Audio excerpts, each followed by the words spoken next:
A fellow at the American Enterprise Institute and a Fox News contributor, and Mo Alifi, founding director of Georgetown University's Institute of Politics and Public Service. Wow, God, Syria is it's dark. And the question mark, as somebody who worked in the Bush administration, among your other credentials, was you were the chief speechwriter for George W. Bush. Yep. Obviously he made decisions when it came to Iraq that the country lives with to this day, the Iraqis do as well, and George W. Bush does. And the question is whether Syria is going to be Barack Obama's Iraq. Well, it certainly is his responsibility because he's the one who did nothing to stop this situation. I mean, and Josh Earnest was at the podium today and he said, this is a quote, "Even our harshest critics cannot articulate some sort of alternative, and if they had, then the commander-in-chief wouldn't have hesitated to implement it." Well, his critics didn't offer him an alternative. His own national security team offered him an alternative. The alternative was very clear. Step one, don't withdraw all U.S. troops out of Iraq and lift your boot off of the terrorists' necks. All of his military advisors, his Secretary of Defense all told him, don't do that. We need troops to stay in the country. Step two, do something to support the pro-Western, secular, moderate opposition in Syria. Hillary Clinton, General Petraeus, the Secretary of Defense Panetta all came into Obama's office and said, if you do not support the opposition, it's going to create a vacuum that ISIS is going to come in to fill.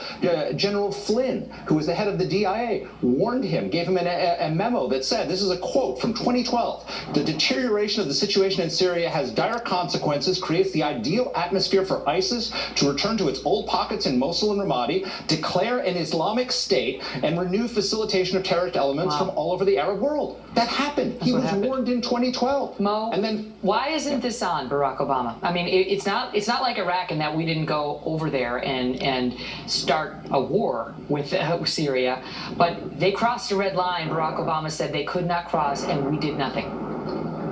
Yeah, and I think it's important to look back at that moment in time. I think, look, to the greater question as to what this is going to mean for his legacy, I think this is going to be one of those areas that history is going to forever debate as maybe the darkest moment in his foreign policy. It's a genocide. Legacy. We're allowing it to happen.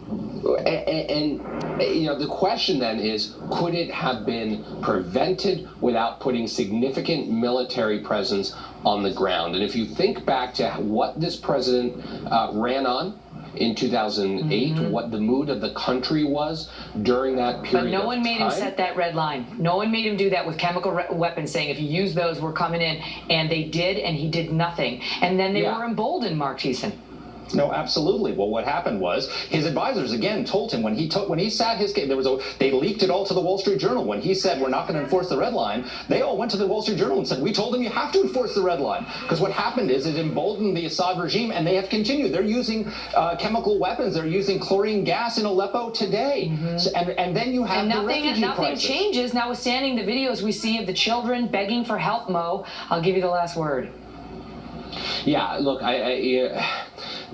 we had Susan Rice over at Georgetown a couple of months ago to talk about the Obama legacy, and she laid out Syria as the biggest frustration, the biggest challenge that this administration wishes it could have figured out a different way to do. I don't know that there is an easy answer to this, especially with Russia's involvement in recent months. This is now a global conflict, and the next president, who has said he wants to work with Assad, I worry that it's about to get worse before it gets better. It was never easy, and it's getting harder by the moment. That's right. Good to see you both, guys. 500,000 dead. 500,000. Just ahead, the Muslim teen that accused men of attacking her on the subway for her faith